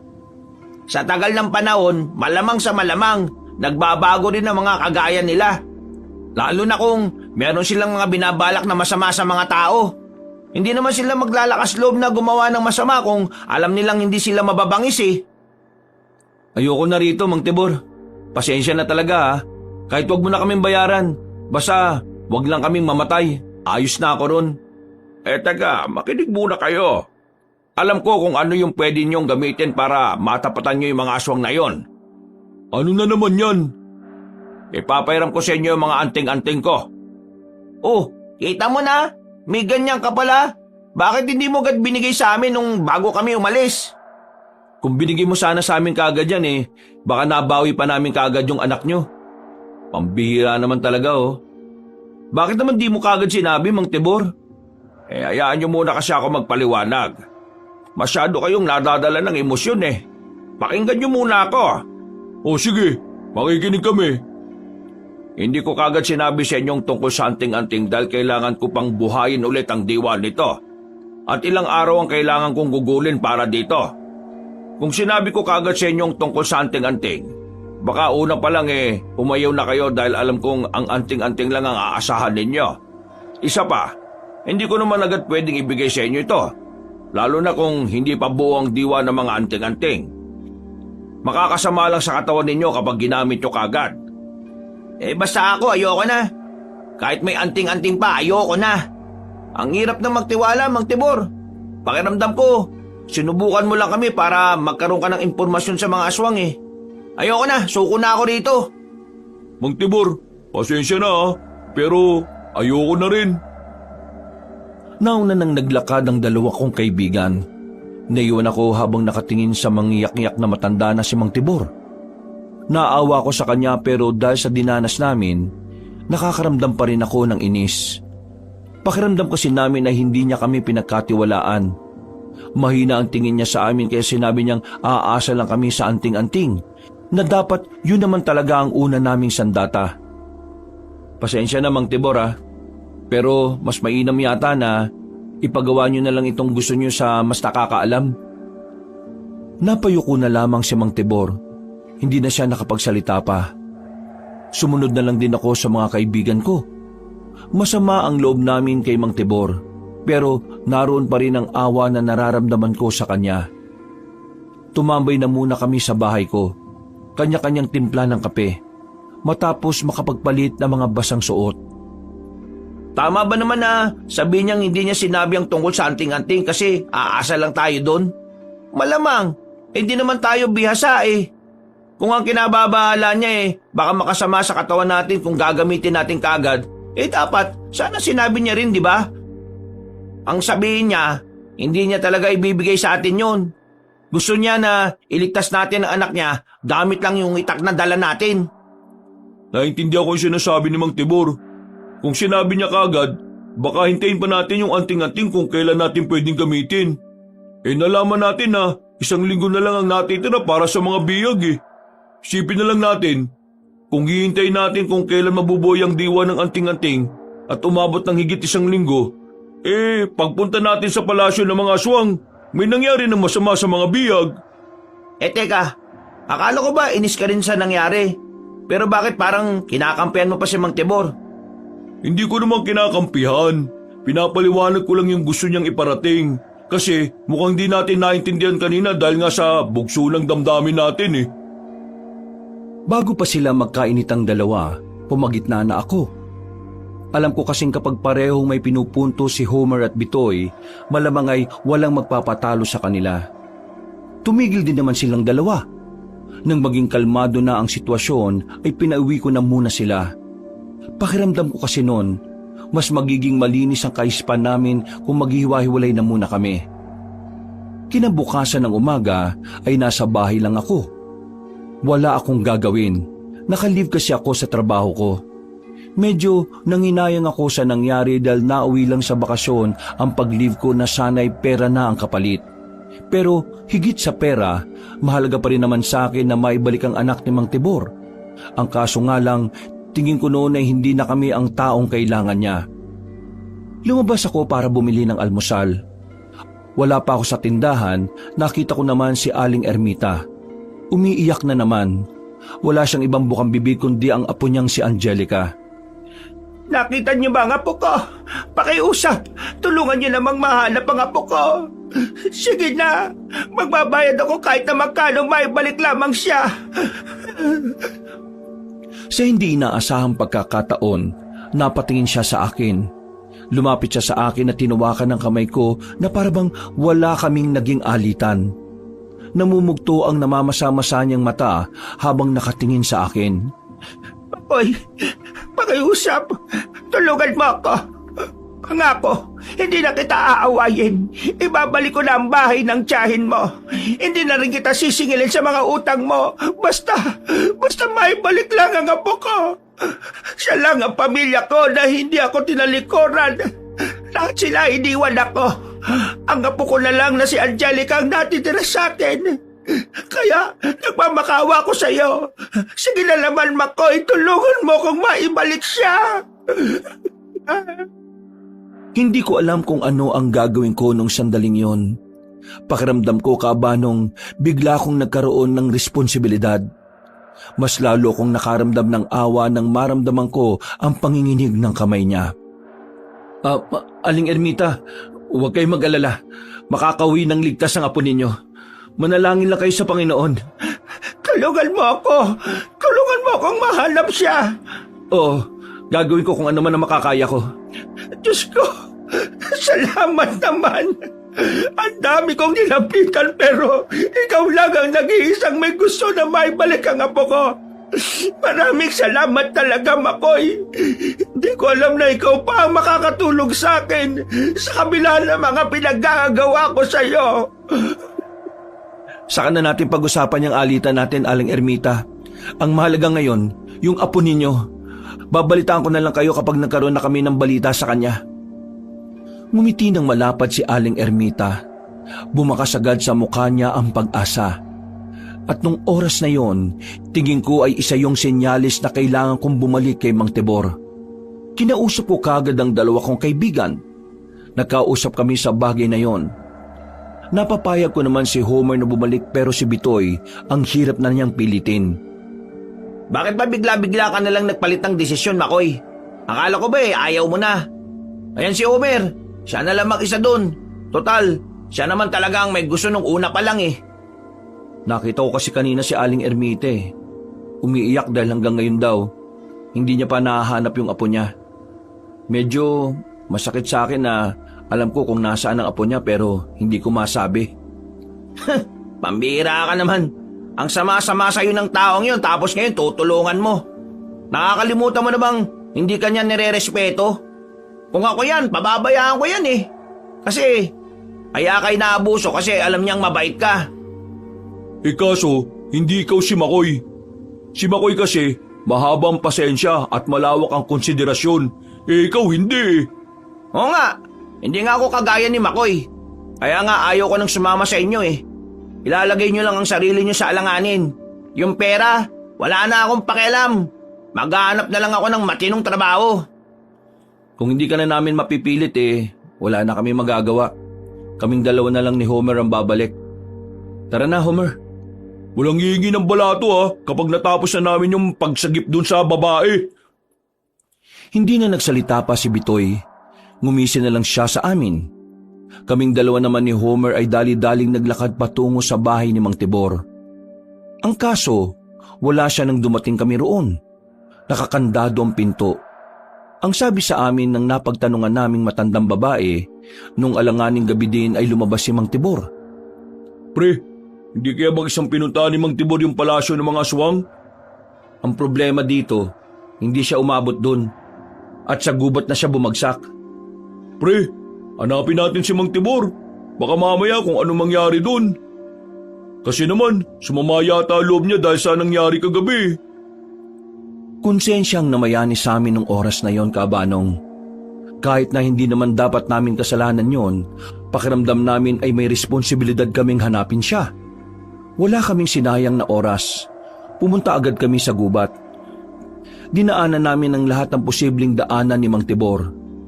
Mga ilang sandali lang, nakita na rin namin siya. Nakaupo at nakasandal sa malapad na katawan ng puno. Nakapikit ang mga mata niya. Agad naming hinawakan ng pulso niya. Nakahinga kami ng maluwag nang maramdaman naming buhay pa siya. Mang Tibor, gising! Ayos lang po ba kayo? Mang Tibor! Marahan siyang dumilat. Ilang segundo niya pa kaming minukhaan. Nang masiguro niyang kami ang nasa harapan niya, ay napangiti siya. Mang Tibor, ano bang ginagawa niyo at bakit kayo nandito? Kayo na nga nagsabi na hindi niyo na kayang mahabang lakaran eh. Gusto ko sanang puntahan ang anak ko eh. Ang kaso, malayo pa ako. Nawalan na ako ng lakas. Ang sakit ng mga paa ko. Umuwi na po tayo. Hindi pwede. Magpapahinga lang muna ako tapos pupunta na ako ulit doon. Sa bahay na po kayo magpahinga. Kaming dalawa na lang po ni Homer ang bahala doon. Mang Tibor, babalikan namin ang palasyo ng mga aswang. Gagawa kami ng paraan kung paano sila maliligtas. Basta, ituro mo sa amin kung paano gamitin yung anting-anting na sinasabi mo Talaga ba? Tutulungan niyo ulit ako? Nasaan si Bitoy? Hindi na namin sinama. Hindi pa rin kasi siya lumalamig dahil sa nangyari eh. Pero, hayaan na natin siya. Nandito pa naman kaming dalawa ni Homer. Inalalayan namin si Mang Tibor na makatayo. At dahil masakit ang mga paa niya sa kakalakad, nagsalitang kami ni Homer na magpasan sa kanya. Hindi rin naman nagtagal ay nakabalik na kami sa bahay niya. Pinaupo na muna namin siya sa bakuran habang kami na rin ang nag-asikaso ng makakain. Ano nagpabago ng isip ng dalawa? May isang matanda rin akong kilala na nadukutan ng apo. Kapag nakikita ko siyang umiiyak, parang nararamdaman ko na ako yung nawala. Kayo agad ang naisip ko eh. Sa isip ko, wala kayong kakayahan na maibalik ang anak ninyo. Kaya desperado kayong humingi ng tulong sa iba. At yun ang nagpakirot ng kalooban ko.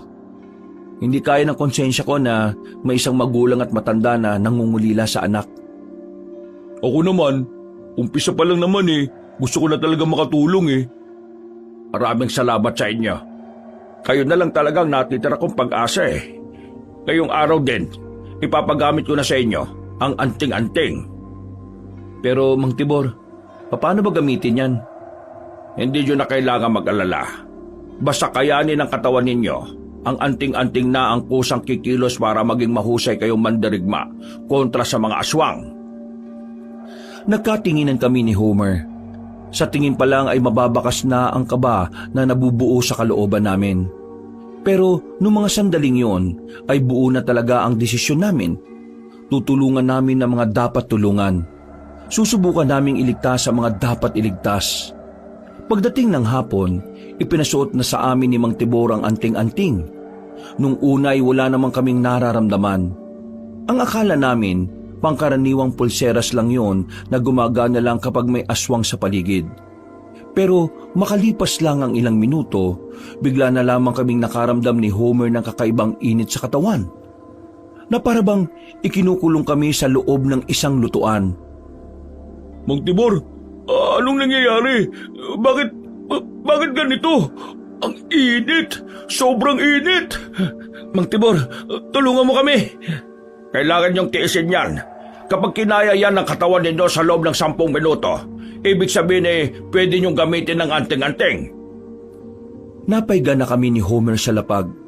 Para kaming bulati na inaasinan. 10 minuto naming tiniis yun. Pagkatapos ay unti-unti na ring nawala ang nararamdaman namin. Pawis na pawis kami.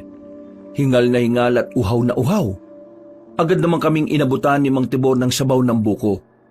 Ilang sandali lang, nagkaroon na rin kami ng lakas. Nagawa na rin naming makabangon. Pero medyo mahina pa rin ang tuhod namin. Mang Tibor, akala ko mamamatay na ako eh. Pabira. Pakiramdam ko kanina, yakap ako ni Satanas eh. Sobrang init.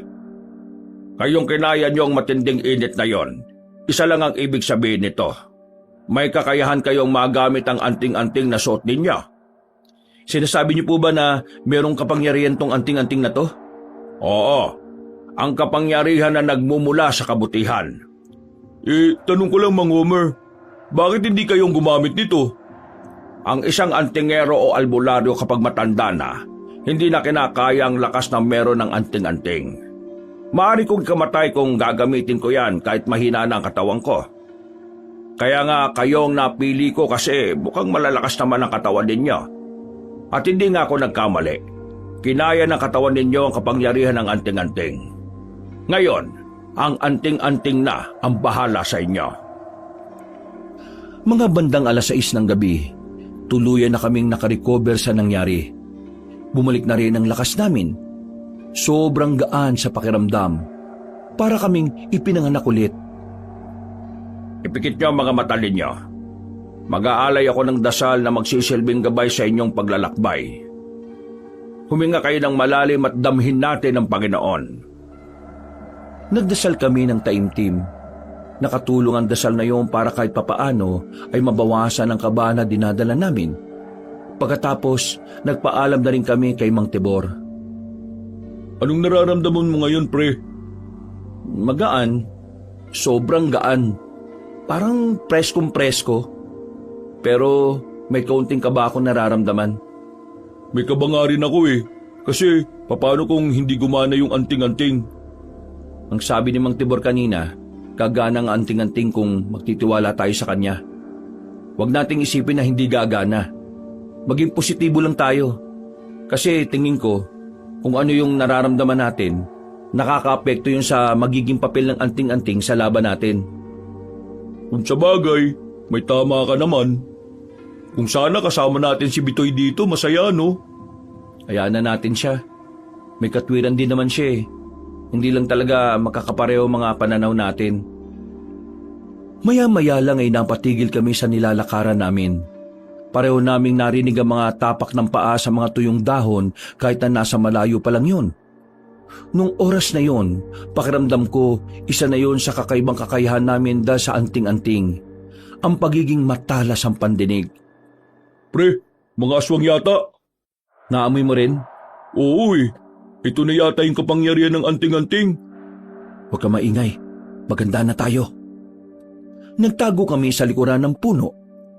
Habang palakas ng palakas sa mga naririnig naming naglalakad, nararamdaman namin na parang mas lalo kaming nasasabik. Bigla na lang nawala ang kaba. Napalitan na ito ng kaganahan. Hindi nga nagtagal, dumaan na ang mga aswang. Lumabas naman kami agad ni Homer.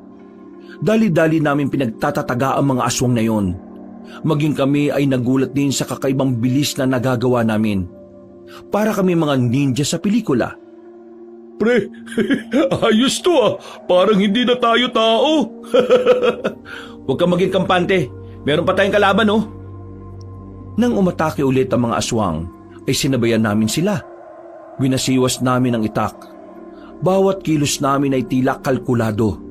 Totoo ang sinasabi ni Mang Tibor. Parang ang anting-anting na ang kusang nagpapagalaw ng katawan namin. Makalipas lang ang 5 minuto, bagsak na ang mga aswang. Walang natira sa 6 na nakasagupa namin. Pero hindi pa rin kami naging kampante. Alam namin na maaaring ang mga aswang na yon ay baka mababang uri lang. Tara na, kailangan na natin magpatuloy. Mukhang kayang-kaya na natin iligtas si Felina at si Angelica. Ha? Sino yung Angelica? Apo ni Aling Ermita. Ah, yung masungit? Bakit? Hayaan na natin yun. Sira ulo. Hindi lang naman si Felina ang nakakulong dun eh. Marami sila. Kaya dapat, bago dumating ang itinakda nilang araw para gamitin ng kababaihan, kailangan na natin silang mailigtas. Hindi na namin sinayang mga sandali. Agad na rin naming nilisa ng parting yun ng gubat. Sinasamantala namin na gumagana ang anting-anting. Parang normal lang sa amin ang lahat ng nangyari. Wala kaming pangamba. Wala kaming kaba na nararamdaman. Na para bang matagal na namin ginagawa ang pagpaslang ng mga aswang. Sa pagpapatuloy namin, natanaw na rin namin sa wakas ang palasyo ng mga aswang. Hindi gaya nung una naming nakapunta roon, hindi na kami natatanga kung saan kami dadaan. Nakaisip kagad kami ng magandang direksyon na kung saan ay walang makakakitang aswang sa amin. Nakakatulong din kasi ang paglakas sa mga pandama namin, kaya kahit malayo sila, alam na agad namin kung paparating sila. Pre, mas maganda siguro kung doon tayo dadaan. Hindi pwede. Nararamdaman ko, may daanan dyan. Hanggat maaari, huwag tayong gagawa ng eksena hanggat hindi pa natin napapatakas sa mga bihag. Ay, oo nga pala. Paano pala natin ilalabas yung mga biyag doon kung ganun sila karami? Oo nga no. Mahirapan tayo sa dami nila. Imposibleng walang mag-iingay. Di bale, may naisip na akong paraan. Ikaw ang magliligtas sa kanila. Habang ako naman, guguluhin ko yung mga aswang para nasa akin lang yung atensyon nila. Sigurado ka ba sa sinasabi mo? Delikado yan, pre. Alam kong delikado, pero wala naman na tayong ibang magagawa eh. Kung sasama ako sa inyo, matutuon lang sa atin ang lahat ng atensyon nila. O sige, basta ipangako mo sa akin makakasunod ka sa amin ha. Mag-ooras ako. Kailangan 3 minuto lang, wala na kayo sa palasyo. Gawin mo ang lahat na makakaya mo para makaalis kagad kayo. Kapag tapos na ang 3 minuto, saka ako susunod sa inyo. O sige, copy. Habang wala pang aswang sa daraanan namin, ay sinamantala na namin yon. Mabilis kaming tumakbo at nakapasok sa loob ng palasyo. Marami ang bantay sa harapan, kaya naghanap na muna kami ng ibang mapapasukan. Medyo nahirapan kami makapasok ng mga sandaling yon. Siguro dahil sa nangyari nung unang beses kaming nagpunta roon. Kaya hinintay talaga namin na mawala sila. Nang makakuha na ng magandang tiyempo, mabilis naming tinakbo ang direksyon na yon patungo sa kulungan ng mga kababaihan. Nang makarating kami roon, ay naabutan namin ng 2 aswang na nagbabantay. Hindi na kami nagsayang ng oras. Agad naming pinaslang ang 2 para hindi makagawa pa ng kahit na anong ingay. Shh! Huwag kayong maingay. Ililigtas namin kayo. Pakawalan niyo kami rito, pakiusap. Ikaw ba yung anak ni Mang Tebor? Oo, ako nga. Kaya pakiusap, pakawalan niyo kami. Ayaw namin maging parausan ng mga aswang. O kalma, huwag kayong maingay. Sasamahan kayo ni Homer para makaalis. Homer, sirain na natin yung mga kandado. Dahil sa lakas na meron ng anting-anting, sinira namin ang kandado gamit ang dulo ng itak. Kahit ang babaeng naroon ay nagulat din sa ginawa namin. Pre, gagawin ko yung napag-usapan natin ha. Ikaw nang bahala sa kanila. Oo, mag-iingat ka pre. Mangako ka ha, babalik ka ha. Oo, makakabalik ako. Susunod ako sa inyo. Mabilis kong nilisa ng kulungan. Agad kong hinanap ang parte ng palasyo na kung saan maraming aswang. Nang makakita ko na nagtutumpukan, agad ko silang pinagtatataga. Ginamit ko ang kapangyarihan ng anting-anting kaya hindi pangkaraniwan ang bilis ko. Sa ginawa kong yon, mas dumami ang aswang na nakakakita sa akin. Tumakbo ko papunta sa kabilang direksyon. Nang sa ganun ay hindi nila mamalayan na tumatakas na sila Homer. Wala naman akong naramdamang takot ng mga oras na yon. Parang normal lang sa akin ang lahat. Visit ng mga aswang to ah. Parami ng parami. Pero sige, ako lang ang pagtuunan nyo. Makakaalis na sila. Tumingin ako sa relo ko. 1 minuto pa lang ang nakalilipas, kaya kailangan ko pang libangin ang mga aswang na naroon. Nang muli ako makipaglaban sa kanila, ay nagulat ako nang bigla silang tumigil. dumating na pala ang tinuturing nilang hari, ang matandang aswang na si Aburaha. Sino ka? At bakit ang lakas ng loob mong pasukin ang kaharian ko? Hindi na malaga sa akin kung sino ako. Ang malaga, nandito ako para ubusin ko kayong lahat. Hindi ka dapat nagsasalita ng tapos, bata. Baka nakakalimutan mong nag-iisa ka lang at sandamukal na aswang ang narito sa palasyong ito. Hindi ko nakakalimutan yon. Alam kong maraming aswang dito. Kaya nga ako nandito kasi dito mas marami ako mapapaslang na kagaya ninyo. Kung inaakala mong makakalayo ang mga pinatakas ninyo, nagkakamali ka. Mga bata, sundan niyo sila! Sa puntong ito ay nakaramdam na ako ng kaba. Hindi ko inaasahan na malalaman agad ni Aburaha ang plano namin ni Homer. Ah, bakit? Nagulat ka? Anong akala mo sa haring namumuno rito, tanga? Alam ko na kaya kayo nandito ay para pigilan ng paggawa namin ng bagong uri ng aswang. Pero binalas kayo. Dahil una pa lang, alam ko na ang gagawin ninyo. Kaya malaking pagkakamali na nagpunta ka rito. Sinubukan mo pang magpakabayani pero wala rin palang mapapala. Mamamatay kang walang nakakaalam. Kahit na ano pang mangyari ngayong gabi, hindi pa rin ako magsisisi na ginawa ko ito. At kung sinusubukan mo akong sindakin, pasensya ka na. Pero wala na sa bokabularyo ko yan. Wala sa bokabularyo? Dahil may suot kang anting-anting. Kapag nawala yan sa kamay mo, tingnan natin kung hindi ka manginig sa takot. Napalunok ako ng lahaway kabanong. Kahit na itanggi ko, kitang-kita ang kaba na naghahari sa kalooban ko. Pero ng mga sandaling yon, pinipilit kong hindi lamunin ng takot. Naramdaman ko kasi na parang humihina ang anting-anting kapag nawawalan ako ng pag-asa. Bata ka pa at mukhang wala ka namang alam sa pakikipaglaban sa mga aswang. Napilitan ka lang sigurong gawin ito. Pero kawawa ka ngayon dito. Mapagtatanto mong mas mabuti nang natulog ka na lang sa bahay kesa nagpunta ka rito. Mga bata, patayin niyo ang isang yan! Pinalibutan ako ng mga aswang na naroon. Hinanda ko naman ang sarili ko. Sandali akong pumikit para magsagawa ng matinding konsentrasyon. Pagdilat ko, nasa harapan ko na ang isang aswang. Madali akong nakailag. Nagawa ko yung patamaan ng itak ko at sinaksak ko kagad sa tiyan. Napatalo naman ako nang sabay-sabay silang lumapit sa akin. Pinakitaan ko ng bilis si Aburaha kaya napatay ko kagad ang 5 aswang na unang umatake. Magaling! Mahusay! Ang kaso nga lang, kakaunti lang naman ang kinalaban mo. Tingnan na lang natin kapag sabay-sabay silang umatake sa'yo. Wala akong pakialam, kahit sumabay ka pa sa kanila. Tumingin ulit ako sa relo ko. Napansin kong lagpas na ng 3 minuto. Oras na sana noon para sundan sila Homer. Pero dahil alam ni Aburaha ang plano namin, mas pinili ko na lang na manatili roon kaysa masundan nila kami. O anong problema? May oras pa ba na dapat nakasunod ka na sa kanila? O baka mas pinili mo na lang na dito ka na mamamatay? Ang dami mong daldal. Bumaba ka dyan at ikaw humarap sa akin. Ha? Kapal naman ang mukha mong humarap agad sa hari. Talunin mo muna ang mga kawal ko. Ah, ganun ba? Eh di sige. Ginamit ko na naman ang kapangyarihan ng anting-anting. Lumakas ang lahat ng pandama ko. Kaya kahit anong gawing lapit sa akin ng mga aswang, hindi nila ako matamaan. Madali ko lang silang naiilagan. Nung mga sandaling yon, inisip ko na lang na dapat makalayo sila Homer. Kaya kahit na alam kong malalagay din ang buhay ko sa alanganin kapag tumagal, hindi ko na yon inintindi pa. Makalipas lang ang 5 minuto, napatay ko na ang mga aswang na humarap sa akin. Nakakalat na ang mga katawan nila sa lapag. Pero sa puntong ito, naramdaman ko na rin ang mga hapdi ng sugat ko sa katawan. Oh, paano ba yan?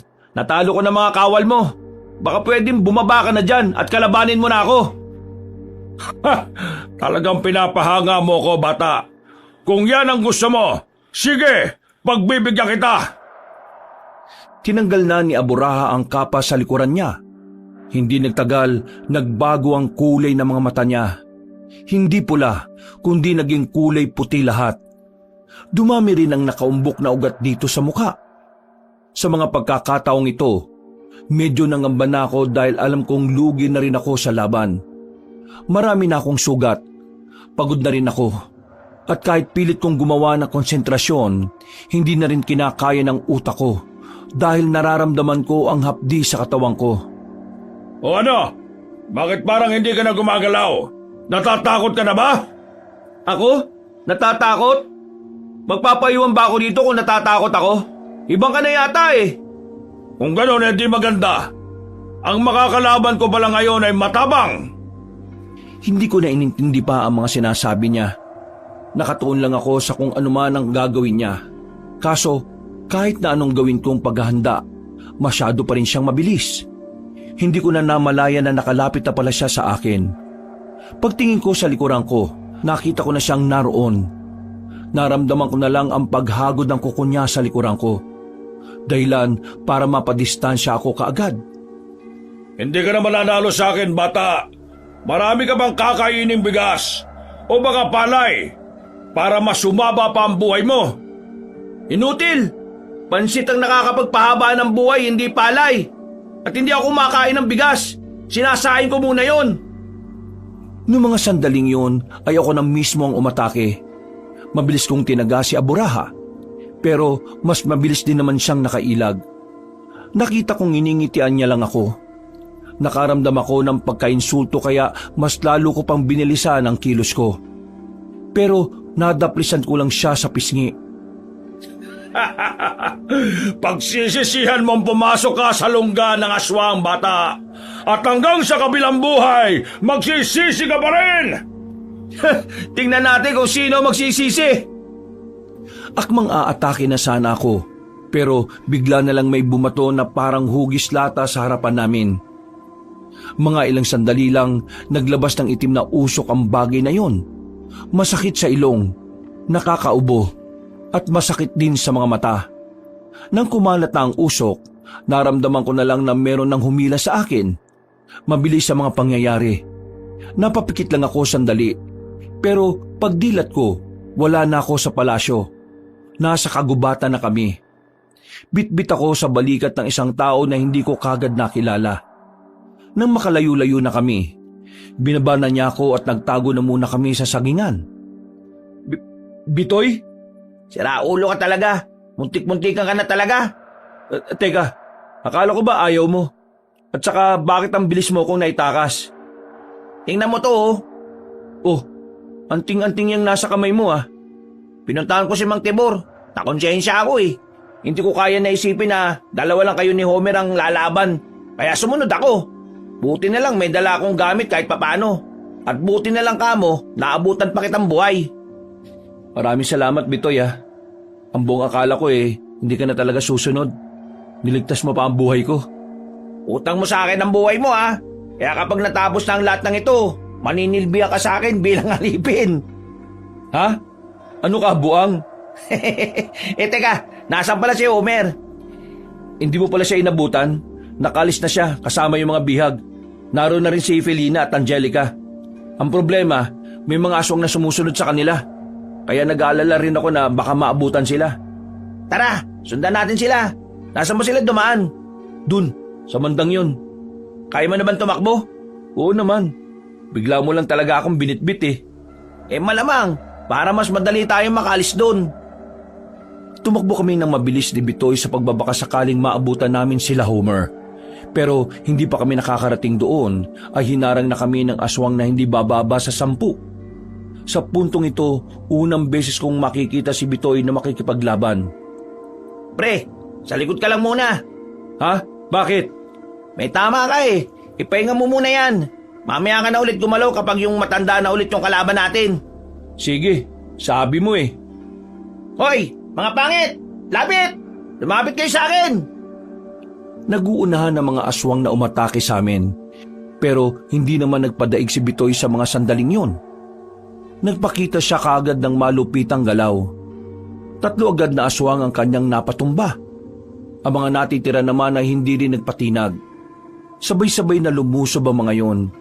Pero dahil sa anting-anting na gamit ni Bitoy, hindi na ito nagawang patamaan ng mga aswang. Hindi nagtagal, unti-unti na niyang nalalaga sa mga nilalang.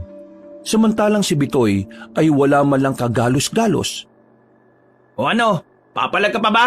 Mag-isa ka na lang. Akmang tatakbo ang natitirang aswang nang pinukulan ni Bitoy ng kutsilyo sa ulo ang nilalang. Nadapa naman kagad yon at sandaling nangisay. O pre, tara na. Muli kaming tumakbo para abutan sana sila Homer, pero hindi pa ulit kami nakakarating sa kanila. Nasundan na kami ni Aburaha. Dumudugo-dugo pa ang mga mata noon dahil sa usok sa palasyo. Saan kayo pupunta? Akala nyo ba makakaalis kayo nang hindi nyo pinagbabayaran ang ginawa nyo sa akin? Usok lang naman yung galit na galit ka na. Mahina ka pala eh. Visit na usok yan. Masakit sa mata. Kaya ngayon, papaslangin ko na kayo. Dahil kapag nakikita ko kayo, mas lalong sumasakit ang mga mata ko. Biglang humaba ang tenga ni Aburaha. Ganon din ang kuko nito at ang ilong. Tumangkad dito ng bahagya. Naririnig pa namin ang paglagutok ng mga buto nito na tila humahaba rin. Anong nangyayari sa buwang na yan? Mukhang nagpapalit siya ng bagong anyo. Kailangan na natin mag-ingat. Mas malakas ang aswang na yan kapag ganyan. Mabuti naman at alam mo, para bago man lang kayo mamatay, matikman ninyo ang pinakamalakas na bersyon ng hari ng mga aswang. Ilag pre! Nagawa namin makailag nang biglang lumapit si Aburaha. Ang kaso nga lang, hindi pa nakakaayos ng forma, nakalapit na siya kagad sa akin. Pero sinalag ni Bitoy ang atake ni Aburaha gamit ang itak. Sinamantala ko naman ang pagkakataon. Mabilis akong kumilos para sana tagain ang matandang aswang. Pero nahawakan niya ang kamay ko. Diniinan niya ang paghawak hanggang sa maramdaman kong parang nadudurog na ang mga buto ko. Buti na lang ay agad ako nakaisip ng paraan. Sinipa ko siya sa pagitan ng mga hita niya kaya niya ako nabitiwan. Si Bitoy naman ay sinamantala yon. Tinaga niya si Aburaha at nadaplisan naman ito sa braso. Hindi ko inakala na may kausayan ka rin pala. Ito kasi isang ito, parang sa una lang magaling. Hindi ko kailangan ng papuri mo kung tatapakan mo lang ang pagkatao ng kasama ko. Huwag mo masyadong malitin si Makoy. Hindi mo alam kung anong kayang gawin yan. Pinukulan ni Bitoy ng kutsilyo si Aburaha. Nasa luyo ng matandang aswang. Pero ang hindi nito alam ay patibong lang yon. Nang makita naming wala na sa forma si Aburaha, ay hindi na kami nagsayang ng pagkakataon. Sabay naming tinaga ang haring aswang at tinamaan naman ito sa dibdib. Sumirit agad ang dugo nito. Napalayo siya ng bahagya. Natigilan at parang biglang napaisip. Pero nagtaka na lang kami nang bigla siyang tumawa. Anong nakakatawa? Anong nakakatawa? Natatawa ko kasi hindi ko maramdaman ang ginawa ninyo. Hindi mo maramdaman? Huwag mo kaming lokohin, oh! Hindi nyo malambay na alam kung anong abilidad ang hari ng mga aswang. Pumunta agad kayo rito nang wala kayong ideya kung sino ako. Mga inutil! Bitoy, mukhang hindi siya tinatablan ng itak natin. Humanda kayo sa akin ngayon! Puro ka pagbabanta. Wala ka namang ginagawa ng malala. Napapikit lang kami sandali. Naramdaman na lang namin na nasa likuran namin siya. Muntikan na kaming hindi makahinga sa lakas ng suntok na ginawa niya. Tumilapong kaming dalawa ni Bitoy. Subsub ang mukha namin sa lupa. Hindi pa siya nakontento. Pinagsisisipaan niya pa kami ng malakas hanggang sa mapadapa na nga kami sa lapag. Ang lakas naman ng loob niyong mangarap na matatalo niyo ako. Hanggang dito na lang ang paglalakbay ninyo. Ang susunod niyong paglalakbay ay ang papunta sa itinuturing niyong langit. Dinakma niya ako sa kwelyo at patabog na ibinagsak sa lapag. Si Bitoy naman ay dinakma niya rin at sinampal ng malakas. Sino kaya sa inyo ang magandang unahin? Tingin ko, ikaw. Ikaw ang huling dumating eh. Gawin mo na yung makakaya mo. Hindi yung dami mong pang sinasabi. Ipinikit ko na ang mga mata ko. Gumawa ako ng matinding konsentrasyon. Sinubukan kong kumonekta sa kapangyarihan ng anting-anting. Pagdilat ko, biglang nagkaroon ng kakaibang lakas ang katawang ko. Parang bumalik sa dati ang lakas ko. Pagtayo ko, binangga ko si Aburaha para pigilan siya sa gagawin niya kay Bitoy. Nang mabalandra ko siya, ay umibabaw ako sa kanya. Pinagsasasapak ko siya ng marami. Nagagawa niya akong salagin pero hindi ko siya tinigilan. Dugo na ang buong mukha niya nang magawa niya akong itulak. Wow! Kakaiba ka, pre! Ginulat mo naman ako! Magpahinga ka lang muna dyan. Ako naman ang bahala sa isang ito. Ha! Lumakas na naman ang loob mo! Akala mo yata huwag ka nang dumaldal! Nilapitan ko siya kagad matapos kong damputin ang itak. Tinaga ko siya ng maraming beses. Nakasalag lang siya gamit ang braso niya. Nang mukhang hindi na siya makakapalag, ay mabilis siyang tumalon patungo sa sanga ng puno. O bakit? Hindi mo na ba kayang pumalag? Hindi kayang pumalag? Hintayin mo lang! Ipapakita ko sa iyo kung ano talaga ang hinahanap mo! Nakita na lang namin na nangingisay na naman siya. Medyo nabigla kami kasi ang akala namin, yung nakita namin ang pinakahuli na niyang pagpapalit. Hinanda ko na ang sarili ko dahil kakaibang lakas ang nararamdaman ko sa kanya. Pagkatapos niyang mangisay-ngisay, tumalon siya ng mataas palapit sa akin. Sinalubong ko naman siya. Pero pagdating namin sa ere, hindi ko inaasahan na mas mabigat siya sa akin. Kaya ang nangyari, ako ang naibagsak niya sa lupa. Sa isang iglap lang, biglang nagbago ang ihip ng hangin. Siya na ang mas malakas. Ako na ang tagilid. Pagtingin ko kay Bitoy, nakatayo na siya at agad na lumapit sa amin. Pero mabilis na nakailag ang matandang aswang. Nadakma siya sa katawan. Isang malakas na suntok ang ginawa nito kay Bitoy. Bagsak na naman si Bitoy noong mga sandaling yon. Ako naman ay sinubukan kong makabangon ulit. Pero sa kasamaang palad, pinagsisisipa at pinagbababalibag niya ako. Noong mga sandaling yon, nakita namin si Aburaha na parang naging halimaw na. Hindi na siya nagsasalita. Parang ang tanging tumatakbo na lang sa isipan niya ay paslangin kaming dalawa ni Bitoy. Pre, ginawa na natin lahat! Wag! Huwag kang susuko! Utal-utal na ako noon habang hawak-hawak ni Aburaha ang buhok ko. Lamog na rin ang mukha ko. Pikit na ang isang mata ko at ramdam ko na rin ang sakit ng buong katawan. Sinabi ko naman sa inyo na kahit anong mangyari, hindi kayo mananalo sa hari ng mga aswang! Hindi! Huwag kang maging kampante! Meron kang bisita! Hindi mo alam! Napatigil si Aburaha ng mga sandaling yon. Nagulat na lamang siya na may tumarak ng patalim sa ulo niya. Pagtingin namin sa gilid ay naroon na si Homer. Agad naman siyang lumapit sa amin at tinusok ng itak si Aburaha. Bumao ng itak sa tiyan nito. Pero kahit na ganon, ay tila hindi pa rin yung tumatalab sa kanya. Talagang may dumating pa para iligtas kayo? Maganda yan! Tama yan! Tama lang para 3 kayong papatayin ko! Uy! Ibahin mo ako sa 2 to! Wala pa akong kagalos-galos, no? Sariwang-sariwa pa ako kaya masasabayan kita! Matapang na lumapit si Homer kay Aburaha. Binunot naman ng matandang aswang ang punya sa ulo nito at nakipagsabayan kay Homer. Tila nag-ispadahan ang dalawa. Ano bang tinitingin-tingin yung dalawa? Gamitin nyo na ang anting-anting nyo! Kanina pa namin ginamit! Pre, kailangan natin kumonekta sa anting-anting. Ipikit mo mga mata mo at mag-concentrate ka. Sinunod niya ang sinabi ko. Ilang segundo lang ang nakalipas, sabay na naming naramdaman ang pagbabalik ng lakas namin. Tila nawala ang mga sakit ng katawan namin. Pagtayo namin, agad naming sinundan si Homer. Kinuha namin ang itak namin. Naunang tumakbo si Bitoy palapit doon. Tinarak niya sa dibdib ni Aburaha ang itak. Nang mapatras si Aburaha, hindi na rin ako nagsayang pa ng oras. Humugot ako ng malakas na puwersa. Itinara ko naman ang itak na hawak ko sa likuran nito. Pinatagos ko pa yun sa dibdib niya. Nang sabay na naming hugutin ang itak, gumewang-gewang na siya. Pero nakatingin pa siya sa amin ng masama, na parabang kaya niya pa kaming labanan. Pero hindi na pinatagal pa ni Homer ang oras na yon. Hinigupit niya ng malakas ang leeg ni Aburaha. Napatingin na lang ako sa ibang direksyon. Naramdaman ko na lang na bumagsak na sa lapag ang hari ng mga aswang. Ang galing natin! Nagawa natin! Nasaan ang mga bihag? Huwag ka mag-alala. Nakalayo na sila rito. Napatay ko na rin yung mga aswang na umahabol sa amin kanina.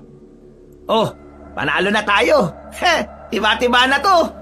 Hindi pa tapos ang laban. Anong hindi pa? Napatay na natin tong hari nila. Babalik tayo sa kaharian nila. Marami pang aswang ang naroon. Tama si Makoy. Marami pa dun kaya kailangan natin balikan. Kung di natin sila ubusin, baka magkalat pa sila kung saan-saan sa baryo eh. Walang nagawa si Bitoy kahit na tinatamad na siya. Bumalik pa rin kami sa palasyo ng mga aswang. Marami-rami pa rin kaming inabutan na aswang. Pinagpapapas lang namin ang mga yon. Wala kaming itinira kahit na isa. Pagkatapos, sinunog na rin namin ang buong palasyo. Hindi ko inakala na magagawa natin ang lahat ng ito. Totoo nga sinabi ni Mang Tibor, walang imposible kung maniniwala tayo na kaya natin.